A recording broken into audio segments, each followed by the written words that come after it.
Hello, everyone. How are you? How are you this fine day? This fine day that StreamYard will not let me comment in the comments. There's something funky going on with the comments. If you guys can hear me okay, and if you can see other people in the comments are working fine for you, can you put like a 5x5 or something, or a yes in the chat? Hey, Elizabeth, how's it going? All right, I can see people. And I assume you can hear me okay since no one said that I'm talking to myself. All right, awesome. 5x5. Cool. All right. So clearly, we're going to go over Candace's episode 1, which is interesting. Definitely a different angle that I think a lot of us have not seen or heard about Erika Kirk yet.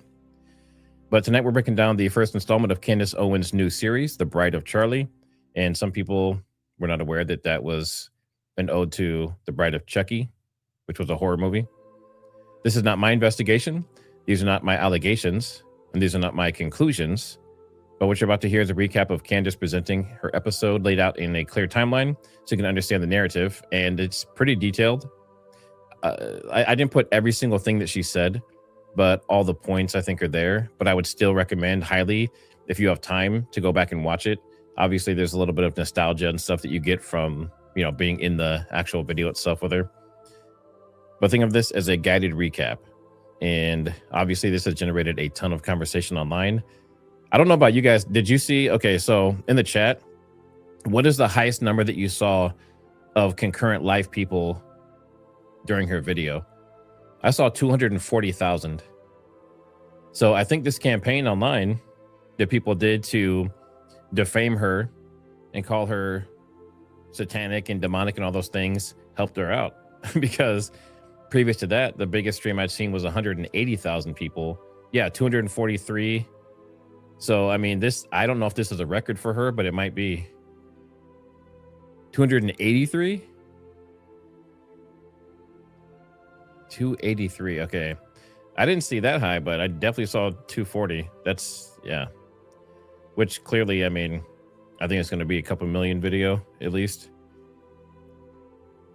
Very, very cool. All right. And then, so we'll get into part 1. And part 1 was titled A Wrinkle in Time.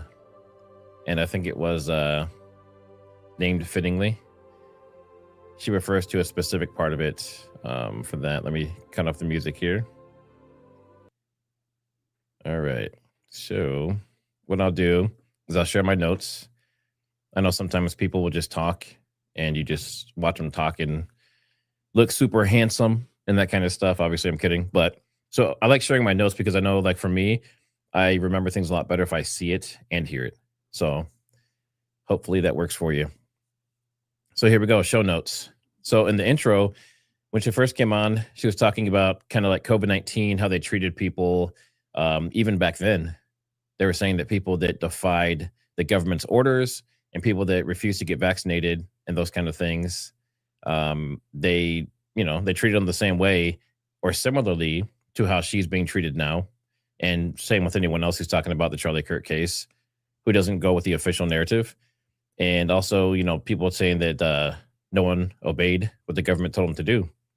So she started with that. And then she talked about how obviously Erika Kirk inherited this huge $250 million nonprofit, which, as we're seeing, has many more pieces to it, right? There's TPUSA Action, TPUSA Faith, TPUSA, I keep forgetting what the other one is, but it's like stocks and that kind of stuff, I believe. And then obviously TPUSA itself. So she has a lot of responsibility.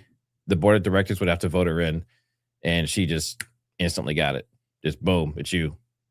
No debating. I don't know what happened behind the scenes, but I imagine the meeting was like, Erika Kirk, aye, and they just threw her in because she was there just like 2 weeks later or something. And then she went into this trailer, and obviously it created a huge PR campaign. They did the marketing for her. Think about that. They literally functioned across all of social media as her free marketing campaign managers. They got everyone to watch the trailer. They said, go look at this crazy thing that got it over. I think it's like at 1.3 or 1.4 million views or something like that. That's just for the trailer. And then today, obviously, it looks like she might have broke a record. So this is, you know, if this was her plan, she definitely succeeded, right? I mean, that amount of publicity is just insane. Make sure you guys hit that like as well. It helps push this out. Then they posted a photo. She says that the way I understood it is that they posted photos of her acquaintances and someone's child and her producer and things like that. It's kind of a form of doxing. I don't think they put out like addresses and phone numbers and things like that, but she was really driving the point home that the fact that they put a picture of someone's child that's associated with her online is going too far. She said she would never do something like that to Ben Shapiro or someone else, right? So I agree. I think that is definitely going too far. So, and I'm not seeing, my chat is not really moving. So I'm assuming if no one's saying anything, like audio's bad or whatever, that we're good to go. If there's any issues, make sure you let me know in chat. And then she said there's been an endless campaign against her, and this has been for years. This isn't just a recent thing. So she said she's been dug into from all different angles. People have looked into her background. They've tried to see, I see the 555. And she's talking about like, well, people like her have been going through this. It comes with the territory. If you're an online personality, especially if you're in politics, you are going to get looked into. People are going to try to find dirt on you. And she went into this $250 million company, and now she's under the microscope. And that was really her intro there. And she said, clearly, something is not right with Erika Kirk in her opinion. And then she mentioned something about homosexual men made movies about sheer evil. I didn't understand exactly what she was talking about, but I think she was saying that homosexual men made movies about her being sheer evil. That's what I took from it. And then obviously Erika's CEO and chairman of TPUSA and a chairman of TPUSA. And that's important because she basically was ready to go. It's almost like she was prepared ahead of time to just jump right into the role. I don't know what's happening behind the scenes. Obviously, we can't see the struggles and things she's dealing with and the meetings and the challenges, but she seemed pretty comfortable just jumping right into that position, being in the spotlight, being the leader. She had the Zoom meeting and she was saying, Charlie's gone. It's morbid, but let's move on and let's focus on like our sales and other things. So it almost seemed like she was preparing for it ahead of time before this all happened. Then she talked about Elizabeth Lane. And Elizabeth Lane, I would pull up the X page, but in the video, she goes through and she reads every line, and it's pretty long. It's a pretty long post, but the basic summary of it, like it's written brilliantly. I can say with 100% confidence, whether you agree with what she says or not, the way it's written is brilliant. But this is what Candace was saying. It was a brilliant expose. It says all deeply disturbing.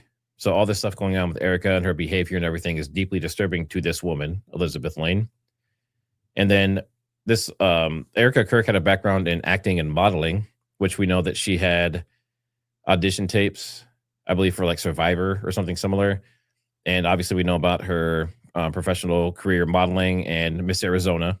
So she was basically saying that her background was that type of lifestyle, being in the spotlight, being the center of attention.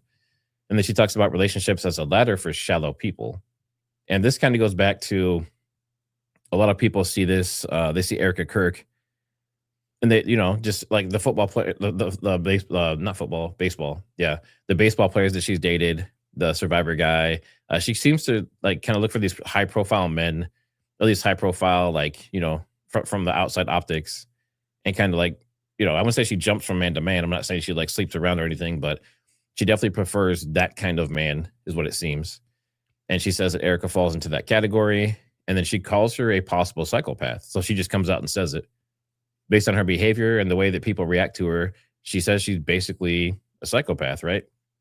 And then she says that people felt, that's a typo, people felt like that physically ill or gross when they view and see Erika speak.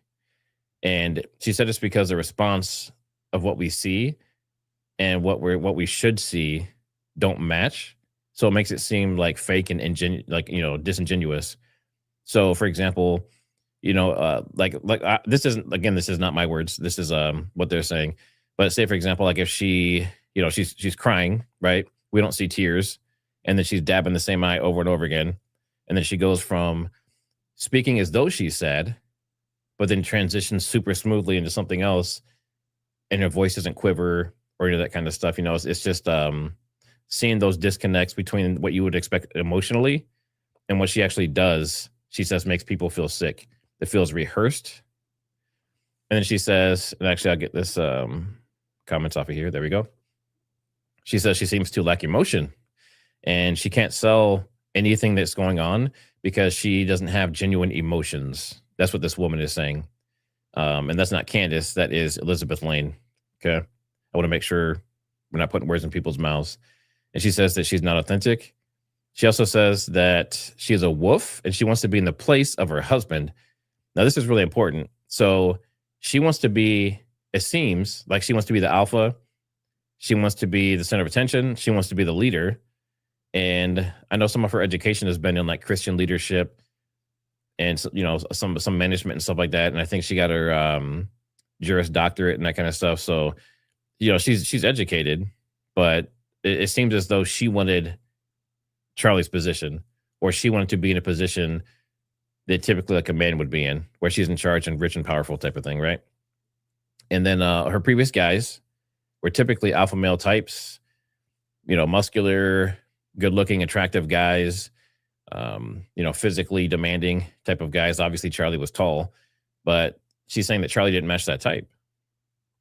Like if you look at some old pictures of Charlie, I'm not going to talk shit about Charlie, but talk crap about Charlie, I should say. But there are angles, of course, any of us, there are angles and stuff where he doesn't look like an attractive guy. He doesn't look like your stereotypical attractive alpha male type. But she noted that he had a potential for great power and possibly, we know, maybe running for president someday. That's something that was a legitimate possibility with Charlie. He had the connections, he had the intelligence, he had the ability. And is there anyone in chat? I don't even see chat running. Sorry to sideline really quick, but it says there's like 1,400 people in here, and I don't see anyone in chat. I just want to verify that you guys are actually here. I mean, I don't mind doing this for myself, but I see a yo. Okay, so I don't know if everyone's just being quiet, but if you guys can hit that like, put a hello or thumbs up or something in the chat, that'd be great. Yeah, we're doing updates about Candace's first episode. Yeah, people said they can see it. It's just not a lot of people are chatting. So, all right, we'll keep going. And interestingly, she compares Erika Kirk to Hillary Clinton and Bill. So if you think about it, a lot of people, it seems that Hillary Clinton is the one wearing the pants. She's the one in charge. She's the one that makes all the calls. But Bill was the one who had the power because he became president. So it seems like Hillary was kind of riding on Bill's coattails while at the same time telling him what was going to happen. And a lot of people that know the relationship say that. It also seems as though they're not really in love. It's more of like a business transaction type of thing. But it says Bill's not, we talked about that. And then says huge potential in Charlie. And Erika wanted to go for that ride. Okay. She changed her persona overnight to accommodate Charlie to convince him that she is someone else. And with that piece, that's pretty interesting too. That kind of goes back to, you see this stuff before from Instagram and everything else. Obviously, a lot of us have pasts that were different. I don't have like a crazy past or anything, but I know people that like when they were younger, maybe they had some criminal activity or maybe they were wild or something like that. And then, later on, like I have a friend and I dated her when we were younger, but she used to be really wild. And then now she is a pastor's wife and she goes around and she talks to women at churches. She's an amazing speaker now. And it seems like she's completely turned her life around. So in this case, my friend's was a genuine turnaround. This woman is saying that she just changed her persona. It's just a character that she's playing. And she played Charlie. Charlie was refusing money and was also pushing it back against dirty politics. And that theoretically would not make Erika happy because she wants the power, right? Hey, Mr. Turpin, I see ya. But, Erika wants the power and the money and the fame and everything. So Charlie refusing large sums of money to take TPUSA to the next level and rejecting dirty politics, that's in contrast to what Erika wants, according to this woman. And she was basically stuck, excuse me, she's basically stuck being a domesticated housewife, right? Like, obviously, she got out. She had a clothing line, Bible 360, 365, and those kind of things. So she had some businesses, and she definitely did some stuff. And she made, I have a fly bothering me over here. But anyway, but basically, it's the opposite of what she kind of seemed like she was into, right? So on Instagram and everything else coming up, Miss Arizona, everything else, she was the center of attention and moving towards being like a boss babe, right? But now she's at home with the kids. Not right now, but when she was with Charlie'd be on the road and she'd be with the kids supposedly. And then she wants the spotlight. We know that. And then the absence of emotional continuity is what makes her unbearable to people. And the best way I can explain that is, for like, even last night, I was doing live coverage of the State of the Union. And when she came up and the camera went to her and she's standing there and she's crying, this time she actually had legitimate tears. Actually, really quick in chat, if you think in the State of the Union, if you think if you think Erika Kirk had legitimate tears, put a 1. If you think they were fake tears, put a 2. I'm really interested to see what people thought, because to me, it looked like she had real tears, right? And then a lot of other people were immediately disgusted when they saw her. And I don't know if they think that's because I see a lot of 2s, but I don't know if they were disgusted because just kind of the background on stuff and some information going around. But yeah, this is what this woman's talking about here, is that she seems like what you would expect from her and what you see from her don't match. And that makes you feel gross as a person. And this reinforces the psychopath theory that she has, and the audience can sense it and feel it. So that was like the big intro piece, was kind of setting the ground for what was happening in people's minds around Erika Kirk. She says Erika was brought to, this is back to Candace. She says Erika was brought the left and right together on a single topic. I thought that was interesting. So she's kind of united people over, certain pieces of topics politically, which is interesting. And she equates, she goes kind of off on a tangent on this one, but she talks about mystical Judaism, and she equates it to like the occult. And she says that modern psychology, including child abuse, trauma-based mind control, and that kind of stuff, is related to this mystical Judaism.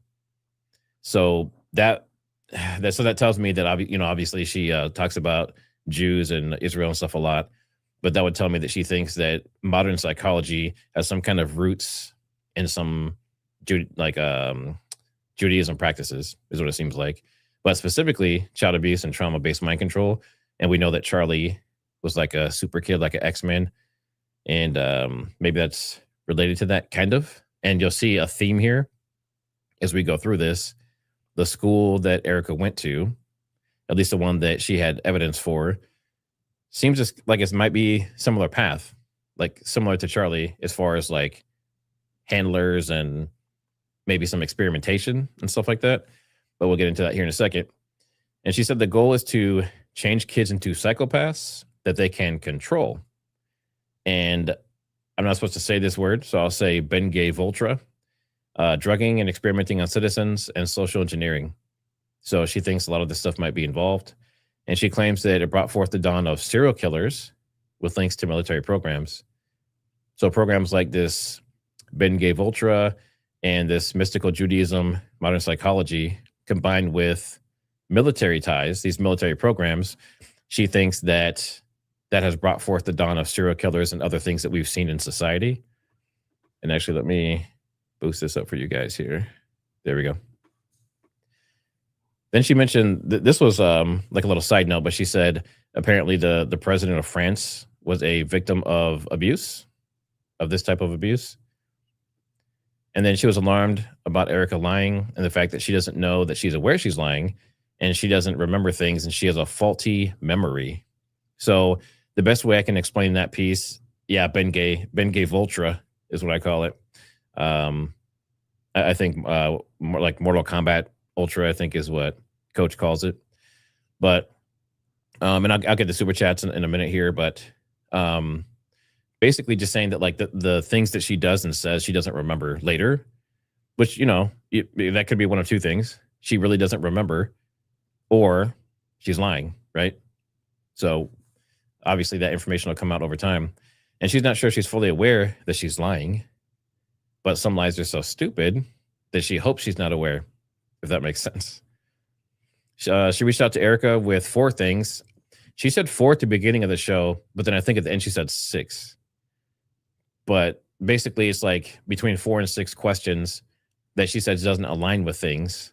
And Candace was trying to get this information before she did today's show. And she hopes, at the end of the show, she mentioned that she hopes she gets it before tomorrow's show. So apparently she's, reaching out to Erika for pieces of this expose that she's doing, which I find very interesting. And Erika was supposedly raised by a strong Catholic mother, Lori Francevy. And she kind of just goes to say, like, the fact that Lori was married 4 different times and some other things we're going to get into, it seems like this whole raised by a single mother thing is a lie, possibly. And then New York Times, Erika confirmed at least, let's see, let me see. I worded this weird.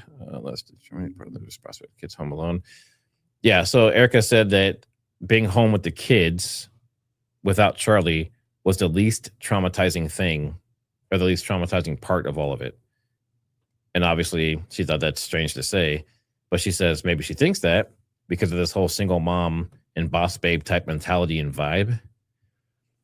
Let's see. 4 marriages, how can she be a single mother? Yeah, exactly. We're going to get into that. That's the interesting part. You're going to start seeing these little pieces that she's talking about. They fit into the whole big picture that it almost seems like everything is completely made up. Like even back through marriages and everything. She says her claim is that Erika was not raised by a single mother based on the evidence that she's found. So her father's always been around in her life. Kent was a stay-at-home dad at one point, and she actually shows a little video that Erika herself said it to Charlie on the podcast. She said my dad was a stay-at-home dad, so don't knock stay-at-home dads. And Charlie was like, well, I don't agree with that. And, they did their back and forth. Erika was 10 when her parents divorced. And according to classmates and past boyfriends, apparently Candace has been talking to these people, or someone she associates with has been talking to these people. And they say that her dad was around in high school. So that still kind of goes against the single mother thing. Like, I get it. If you're divorced, he's not going to be there every day, but he was around, they said. But then to the question that was in chat, stepfather Larry was also around, and she seemed close to the stepfather as well. So she had her biological father, and then she also had her stepfather. So she was asking, why are you misrepresenting that you're being raised by a single mother? That was a big takeaway from this episode, is that she was like, how can you claim that you're raised by a single mom when you're sitting here with your biological father and your stepfather? And if her mom was married 4 different times, like someone said in chat, there could be other men around too.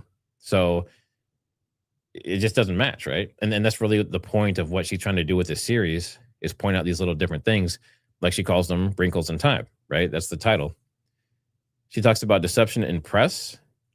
And this is interesting because this kind of goes along with what we just saw, the attacks on her and other people. Talks about deception in the press, making minor edits or overlooking things to manipulate time and things that happened. And they're so small, they're so minute that they're not noticeable, but they amount to big lies overall. Does that make sense? So basically, if you take enough small little pieces that are like maybe a penny, right? So if you have $1 million in your bank account and you pull a penny out every once in a while, this actually happened. There was a thief who wrote a program that pulled a penny out of millions of accounts across the US, and he became a millionaire, right? Doing this system. And that one little penny, people didn't notice because it wasn't that much. They didn't even notice it in their bank statements and stuff. And over time, eventually he got caught. And then the CIA and FBI, I believe, paid him to show them how he did it. But I think this is similar, where you take these little lies and you just change tiny little pieces of them, just enough so they're still believable. But over time, if someone looks back at the whole big picture, things don't add up. And that's kind of where she was at with this video today, is that a lot of this stuff just doesn't add up. And obviously she compared that whole thing to Erika's life. Now this is where this is going to get interesting, and I apologize if I lose you. Someone's saying YouTube is broke. Is there something wrong with YouTube? Let's see. I'm just looking back through the chat here really quick to make sure the stream is still good. Oh, are you talking about ads? I don't know. Let's see. They said YouTube's been acting up.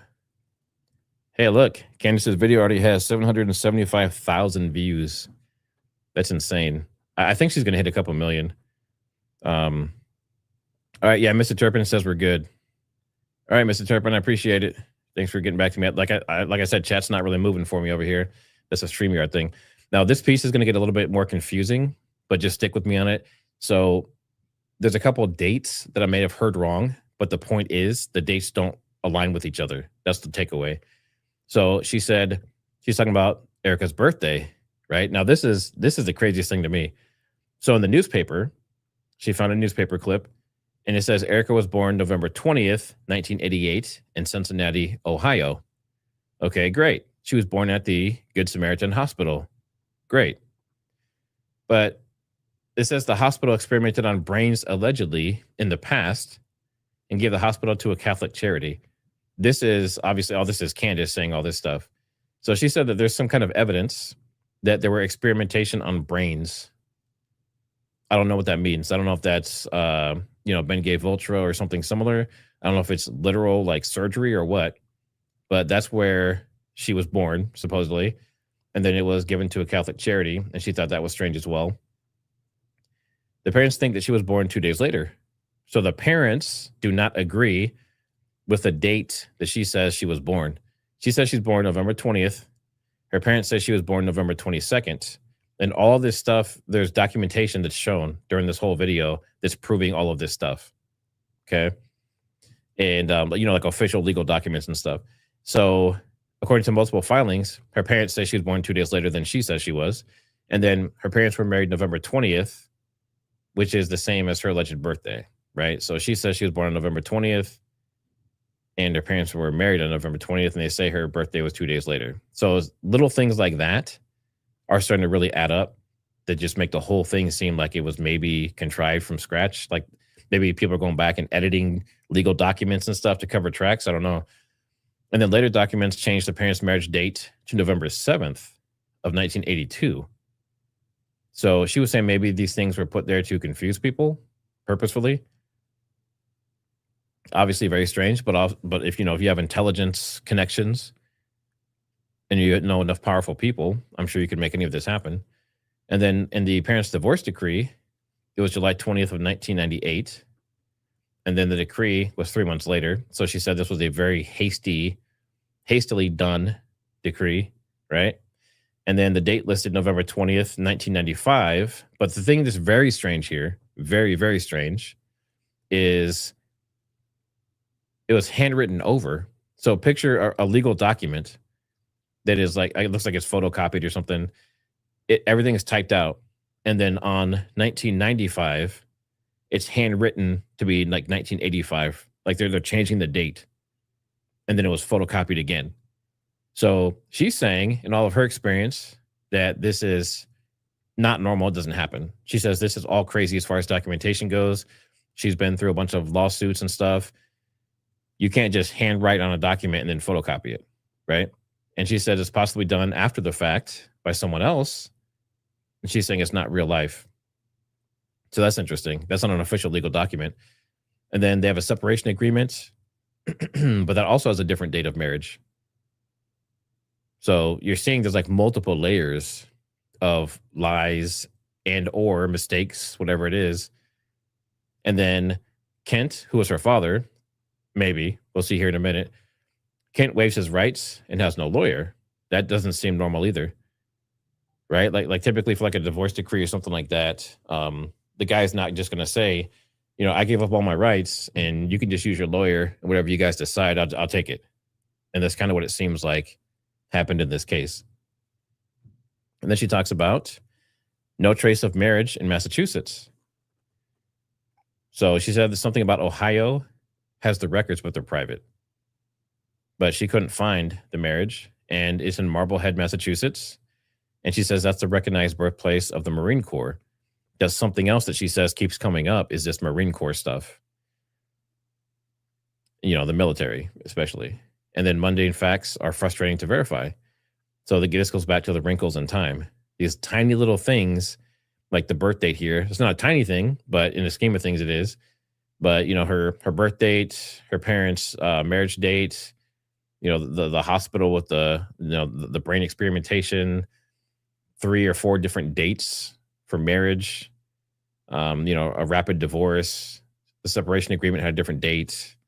All this stuff is very strange, very, very strange.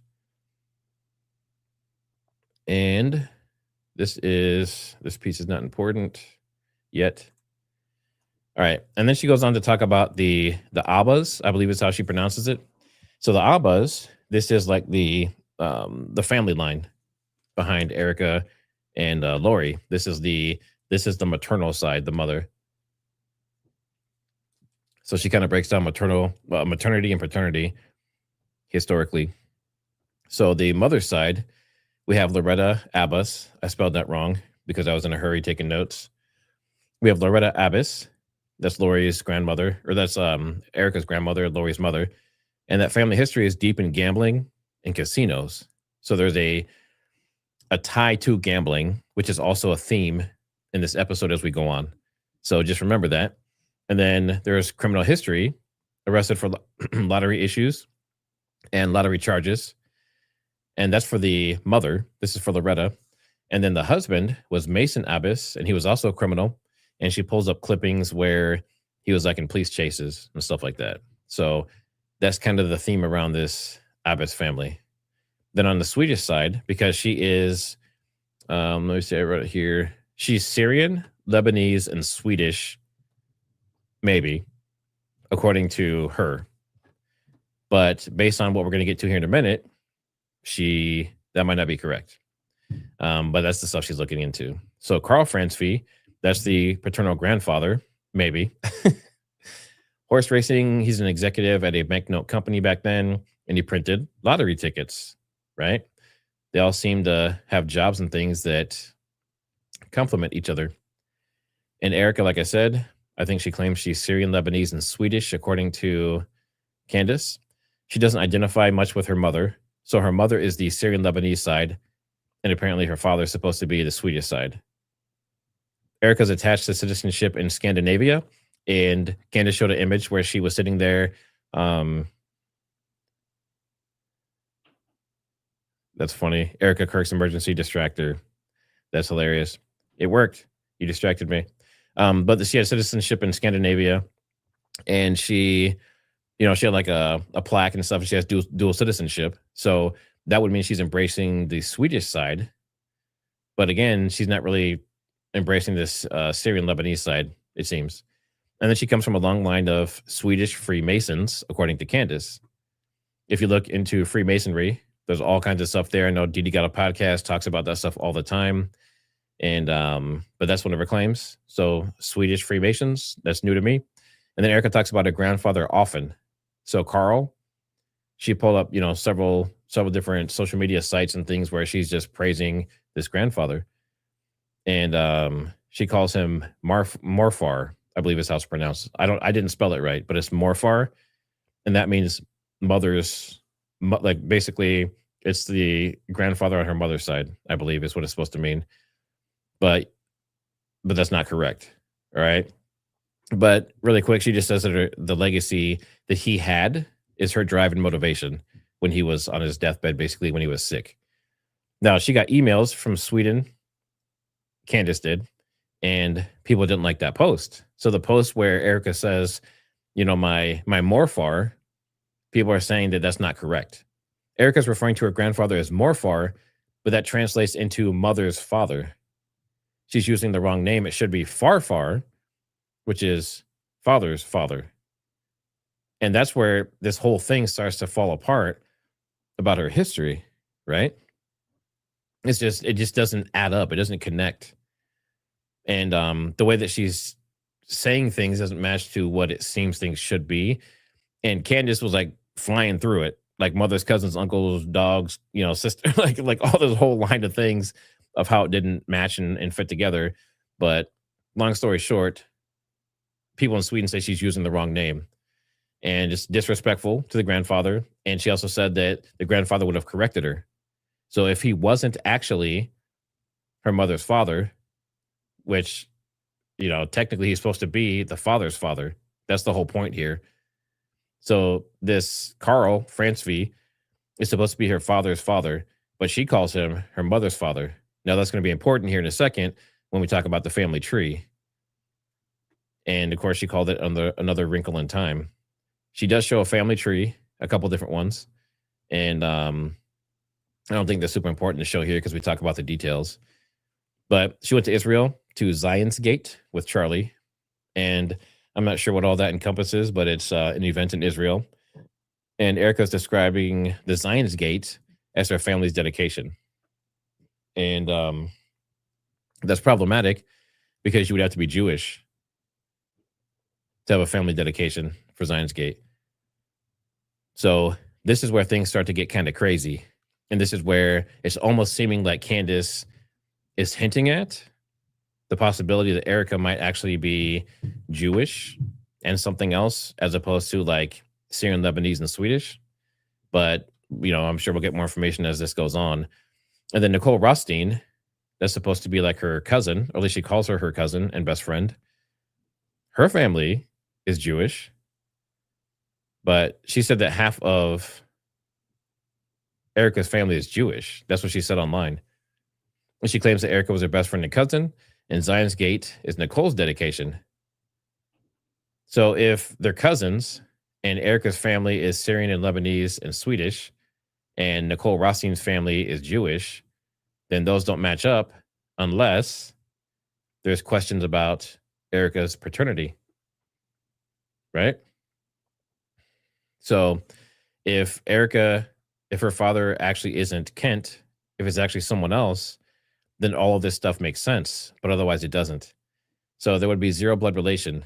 The cousin thing wouldn't be real. And she calls Nicole's father uncle, which would make sense if Kent wasn't her father, right? And then why is Erika referring to other family as her own and claiming Zion's Gate? That's the big question. That's the big takeaway. Why is Erika saying that she's claiming this dedication for something just Jewish when she has no Jewish history or background, according to being Syrian, Lebanese, and Swedish? So again, this could make sense if this is what Candace is saying. If you assume that Grandpa Carl is her mother's father because she calls him Morfar, which is what that means in Sweden. So if we take that at its exact, face value, then we're saying that Carl is her mother's father. And that means Kent is not her biological father. And if her mother was Carla, it would make sense. Carla is another woman that's on that family tree. And then Jack Solomon, we'll just go back to him real quick. Well, actually, we're going to cover a lot here in a second. So we'll just say this one. So Jack Solomon funded part of Zion's Gate. And this is all speculation from Candace, right? She's like, this is like a thought experiment for fun. That's kind of what that is. Jack Solomon, this is where it gets interesting. Really quick, guys, can you hit that like? I said we have quite a few people in here. Can we hit the like, subscribe if you're not already a subscriber? And of course, we're going over today's episode from Candace. But Jack Solomon becomes a very important figure all of a sudden. So he marries Carla Fransvi in 2002. This is where it gets crazy. They live in Utah, right? He graduated from UVU before it was called UVU. He created the Center of Jewish Studies at UVU and says he should be able to get, like she said, just theoretically, with all his connections, the money he's put in there, and the fact that he's, he has things there dedicated to him, it seems like he should be able to just get the footage anytime, right? That 300 terabytes of footage that the court says they have. But he was a professor in political, let's see. Yeah, he's a professor in political studies and a director and also on the boards. Zion's Gate was his dedication. So it's interesting that this Jack Solomon person has connections to Utah, UVU, and Jewish studies and Zion's Gate. That's very interesting. And then we have Norman Vance, who was, I guess, a business partner of his. And they had advanced patent technology to manufacture slot machines for gambling. Very interesting. More ties to the gambling. And this is a different person, right? So Norman and Jack Solomon are separate from the previous people we talked about that were into the gambling and slot machines and had the crime and stuff. And then in 1979, they have the Colorado Bell Hotel and Casino in Las Vegas. And then Candace talks about time travel and the Sumerian tech being stolen and used, how people were basically giving her crap. They were making fun of her and saying that she was crazy and whatever else, right? But then it comes up. So Cincinnati, Ohio, this is all about Erika and her schooling. Let's see. Well, you get the slides after class. That's funny. You know what? Actually, I could probably start sharing this stuff out. Maybe I can create like a shared drive or something. Yeah, good idea. I'll do that. Let's see. So this is talking about the school situation. Now, remember, I was talking about how Charlie was like going to like an X-Men type school. You have these, these high performing kids. I know when I was a kid, they called it like Odyssey of the Mind, and they have all these like gifted programs and stuff. I was in those, by the way, and passed with flying colors, no problem. Not to brag or anything, but so in her case, she went to the Cincinnati, Ohio daycare. It was Walnut Corner, and it was inside a corporate building with no floor numbers. And then in Arizona, she attended a school that had been wiped from public records. This is one of those weird things again, right? This is a wrinkle in time. This school that she went to, that's hard to find any information about. There's also another school by the same name that was around longer, but the one that she actually attended has been wiped from public records. And then we have John. I didn't get the last name, but he's Educational Alternatives Incorporated. He launched Roundup Monsanto. So if you know anything about Monsanto, then you know that Monsanto has, been alleged to cause cancer. Their fertilizers and different things and Roundup. And there's tons of lawsuits on that stuff, and generally not considered a morally sound corporation, we'll say. And then he pioneered charter schools with the Waltons and the Bush family. George Bush and those guys. So she went to a school for the guy who launched Roundup for Monsanto and partnered with the Bushes. Jeb Bush went on Good Morning America. The school became known as the Tesseract School. And many of you will probably know Tesseract from the Avengers, right? The thing that let them like travel through time and all that kind of stuff. And it was super powerful. So it was a Tesseract school. And From Wrinkle in Time is where that reference was from. And it's about time travel. And then this gets crazier. So they began with Paradise Valley School first, and that's where she attended. And then they rented the Jewish building out. And she said Gam Eladim. I didn't spell that right, and I'm probably not even saying it right. But the school was literally called Looking Glass School.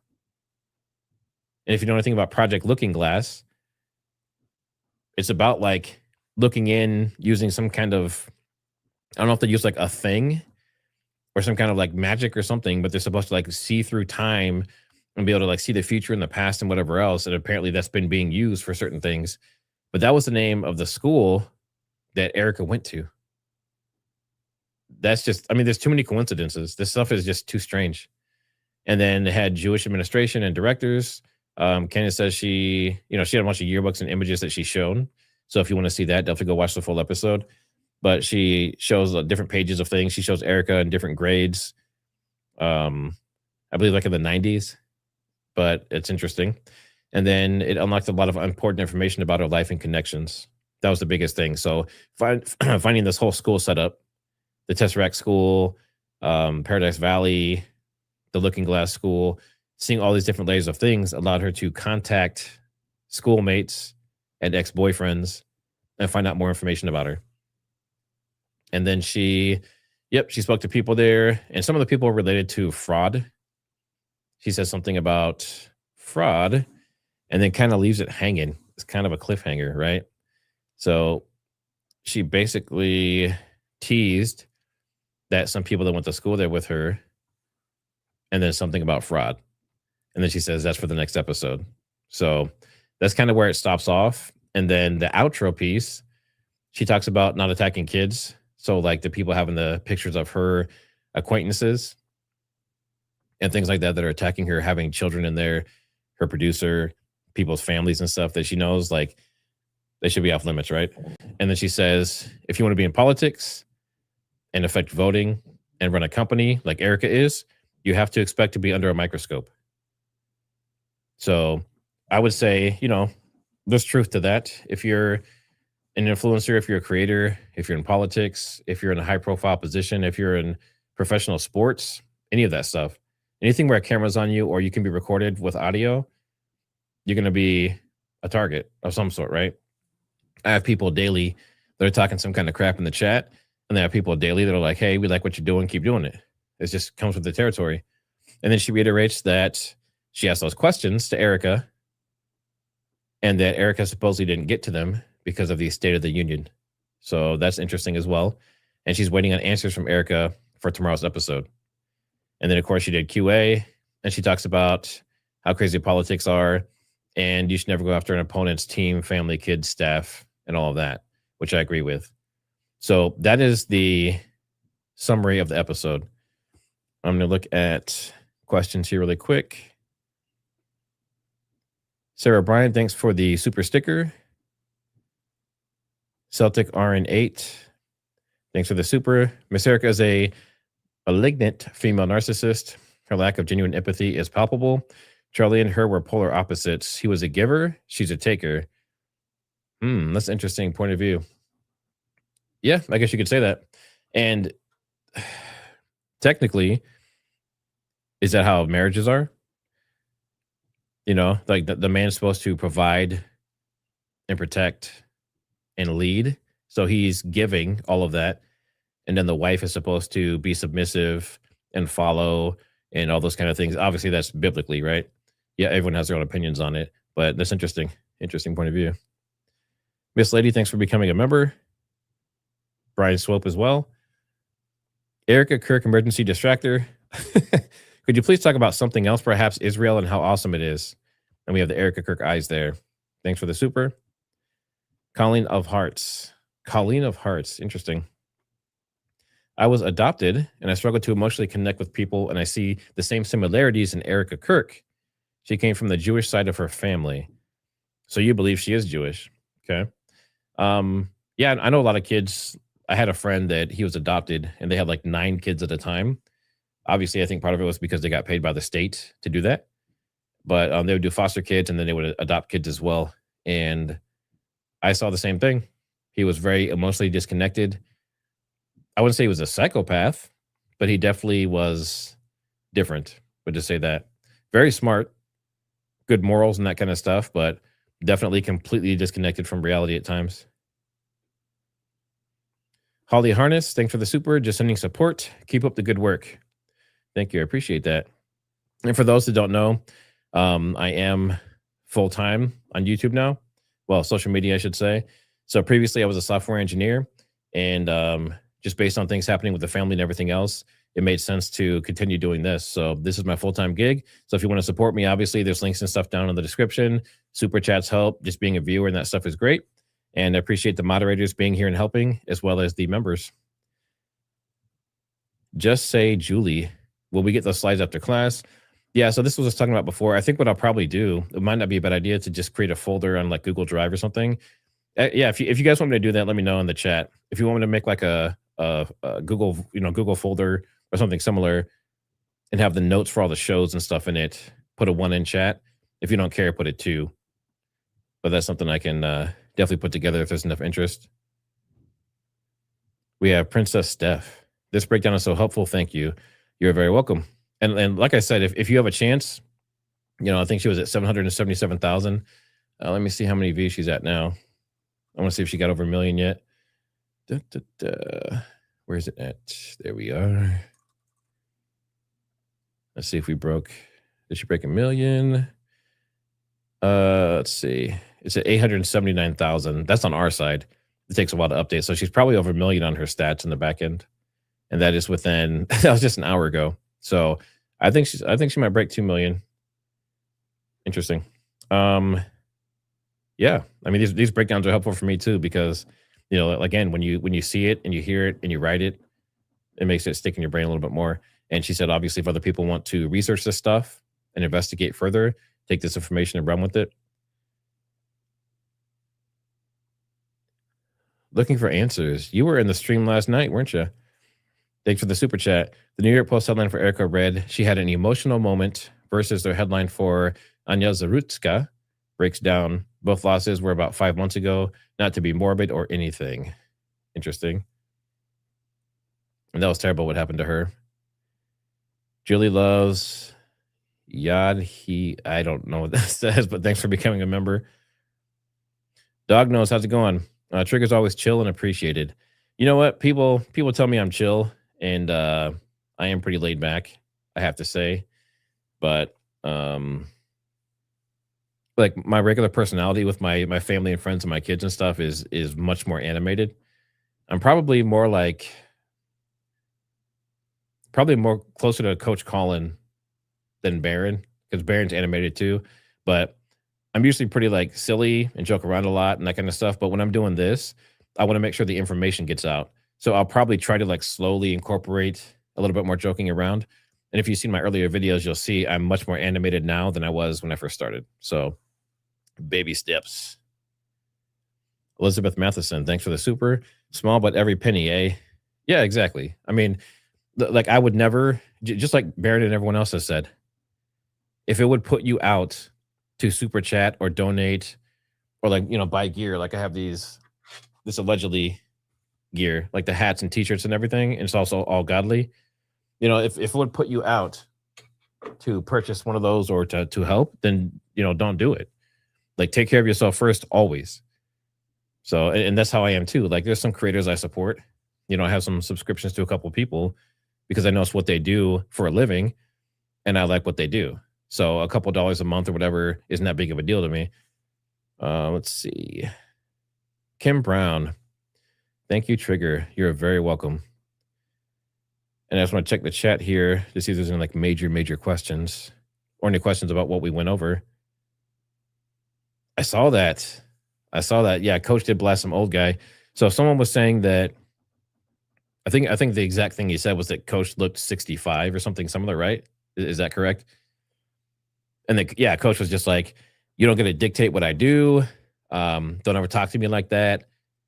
Uncle Baron told me to shut down haters immediately and that kind of stuff. So yeah, he wasn't messing around. I'm sure that guy probably regrets it. And I think he called him a Joe, or actually worse than a Joe, I think he said. So yeah, he definitely had fun with that one.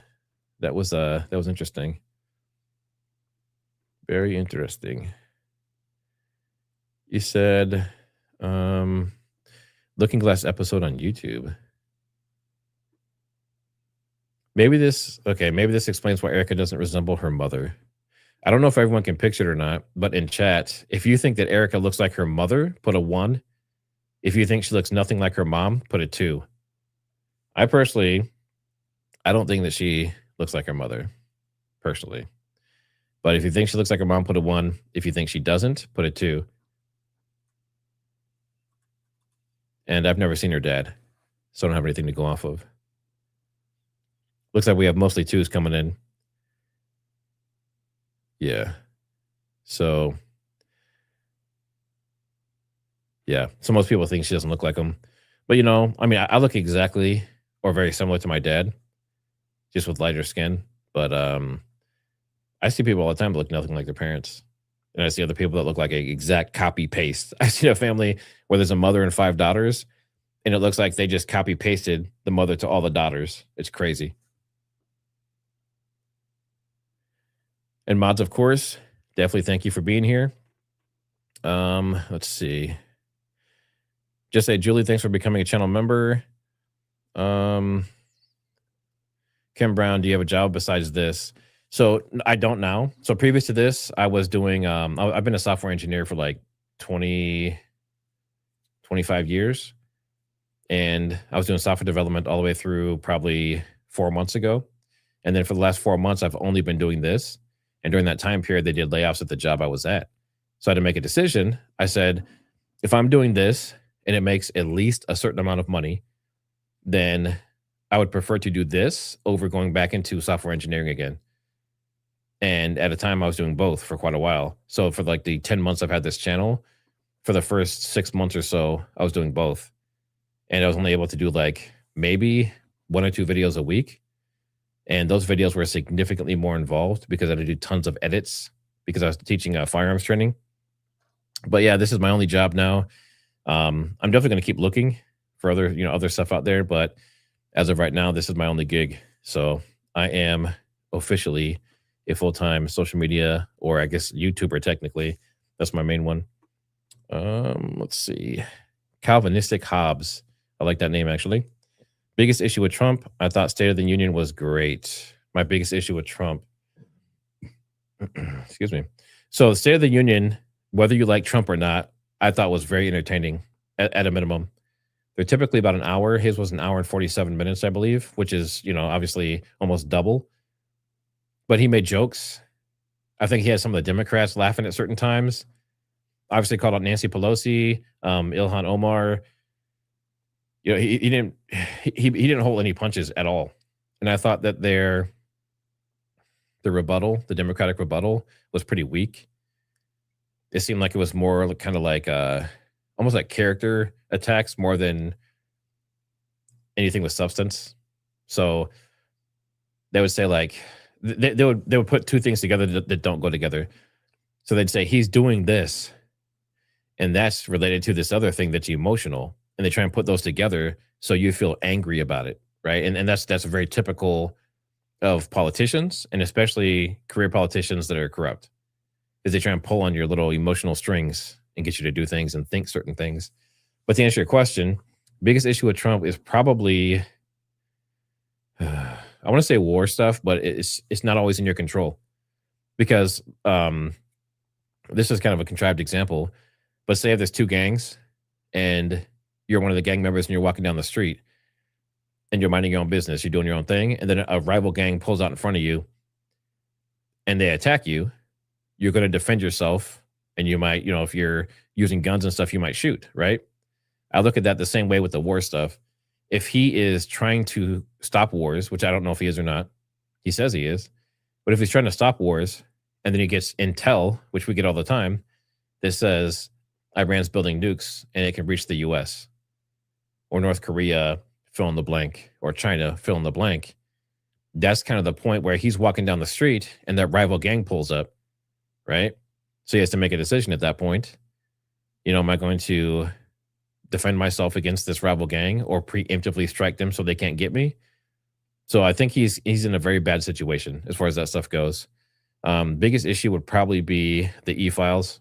I think there's tons of people listed in there that don't seem to have any connection to the actual stuff that was happening, but the way it was handled, the way it was ignored, suppressed, even when the law was passed for the Transparency Act, to pass it, that was still not met.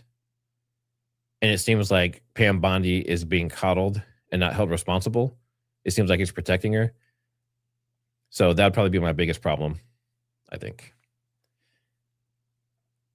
Bonnie Lyon, thanks for the super chat. Congratulations. I will be here for the benefits. I appreciate that. All right. So what I'll do is, I don't want to make this too long. Yeah, Omar was nuts. I don't know if you guys saw it or not, but she was yelling. So she was, everything he said, she was basically saying like, no, you did that, or no, you're wrong. And I know someone got dragged out. I can't remember his name. Al Green. Yeah, Al Green. He got pulled out. I think that's kind of normal for him, to be honest. It seems like every time there's something like this, he gets dragged out. So obviously he's very outspoken. But let's see. Just looking at chats here. There were several people that just left. After about 5 minutes of Trump kind of like tooting his own horn and saying how great they were, they said they couldn't deal with it anymore. Some people had upset stomachs, I guess, from watching it. So I understand. Not everyone, works well with everyone else. You saw 252,000. Okay, so yeah. So we asked the question earlier. At some point, I saw 240,000 people were live in Candace's stream, and I didn't know if that was a record. So I asked everyone else, like, what's the highest number you've seen? 252. Someone said 283. I don't know if that's true, but definitely 240s, 250s I could see. 252 is still pretty badass.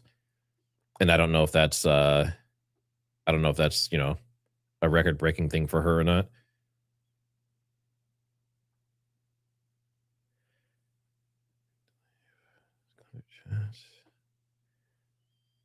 Yeah, I mean, so in the chat, and obviously this is not a racial thing at all, and this is not an immigrant thing. This is a behavior and morals and corrupt thing. If you think Ilhan Omar should be exported back to her country, put a 1. If you think that she should be able to stay and continue doing what she's doing in Congress, put a 2. I'm interested to see what you guys think. I think she, based on her behavior alone and the way that she is taking advantage of benefits of being here, but not really contributing much, and also being very divisive, I'm not a big fan. Not a big fan.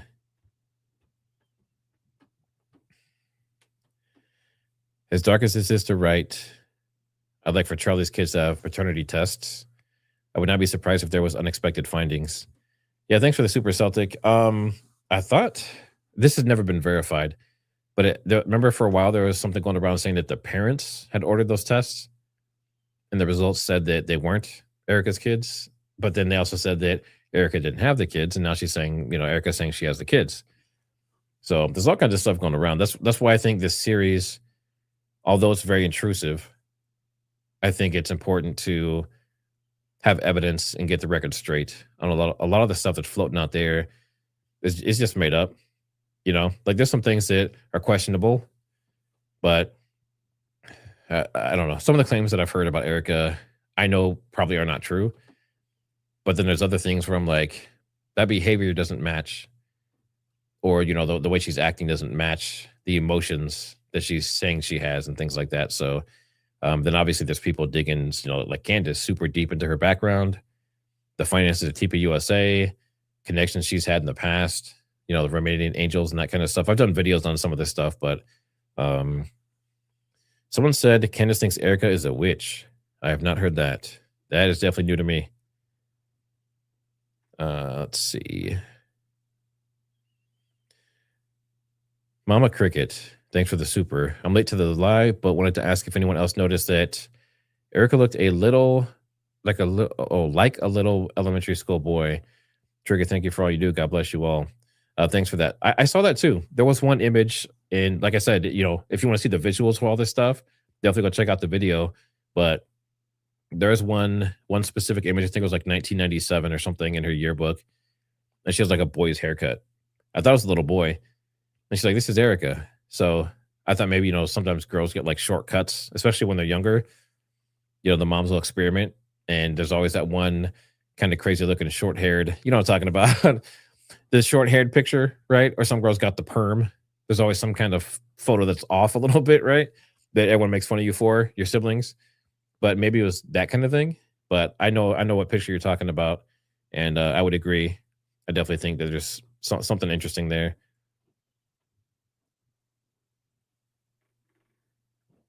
All right, awesome.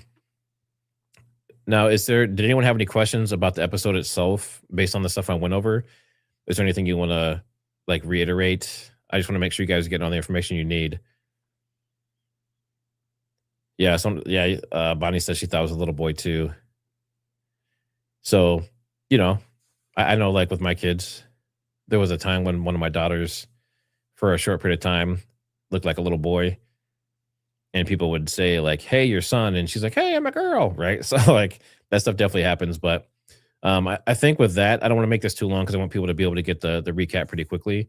But I appreciate everyone being here. Thanks for the super chats. Thanks to the members. And as always, a huge shout out to the mods for keeping the chat clean and everything. And, as these episodes keep coming out, we'll keep covering it. But I appreciate y'all being here. And like I said, if you want to help support, there's all kinds of links in the description to do so.